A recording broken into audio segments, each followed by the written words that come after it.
कोलकाता, राजों का शहर, यहाँ की तंग गलियां भूली हुई कहानियां छुपाए हुए हैं। ऐसी ही एक गली में थी हवेली नंबर 17, पुरानी और शानदार पर अकेली। ये हवेली कभी बहुत खुश हुआ करती थी। अब इसका रंग उड़ गया था, बगीचा सूख गया था, पर यहाँ अब भी उस खुशहाल समय की यादें बाकी थी।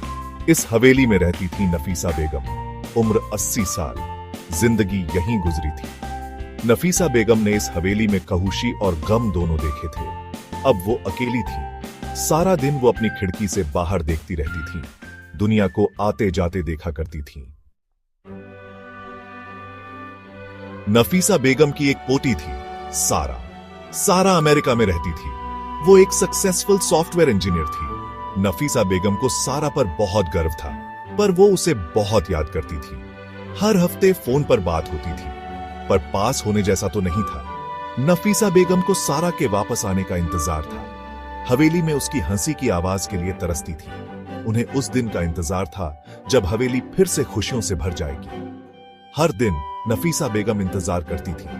पोस्टमैन के खबर लाने का इंतजार, फोन के बजने का इंतजार, सारा के घर वापस आने का इंतजार।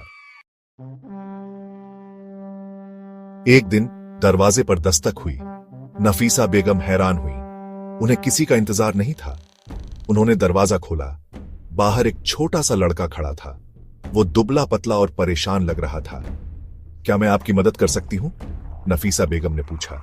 मुझे भूख लगी है, लड़के ने कहा। उसकी आवाज बहुत धीमी थी। नफीसा बेगम का दिल पिघल गया। वो उसे भूखा नहीं देख सकती थी। उन्होंने उसे अंदर बुलाया। लड़के का नाम रवि था। वो एक अनाथ था। वो सड़कों पर रहता था। रवि पहले तो झिझक रहा था। उसे दया की आदत नहीं थी, पर नफीसा बेगम के प्यार ने उसे जल्दी ही सहज कर दिया। नफीसा बेगम ने रवि को खाना खिलाया, उसे कपड़े दिए और सोने के लिए गर्म बिस्तर दिया। रवि ने उन्हें अपनी जिंदगी के बारे में बताया।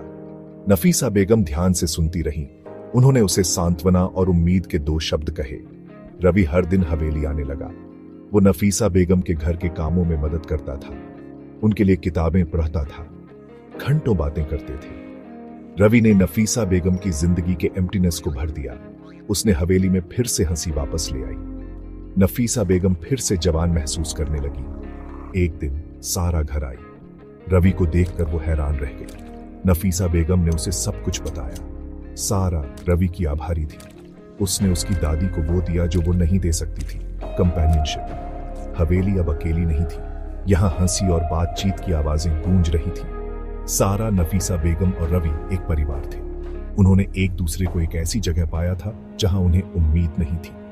अनकही गली की हवेली को उसकी आवाज वापस मिल गई थी। यहां उम्मीद, प्यार और ह्यूमन कनेक्शन की कहानी गूंज रही थी। ये इस बात का रिमाइंडर था कि मुश्किल समय में भी काइंडनेस की जीत होती है, और कभी-कभी हम जिसे अपना परिवार चुनते हैं वो उतना ही मजबूत होता है जितना कि हम जन्म से जिस परिवार को पाते हैं।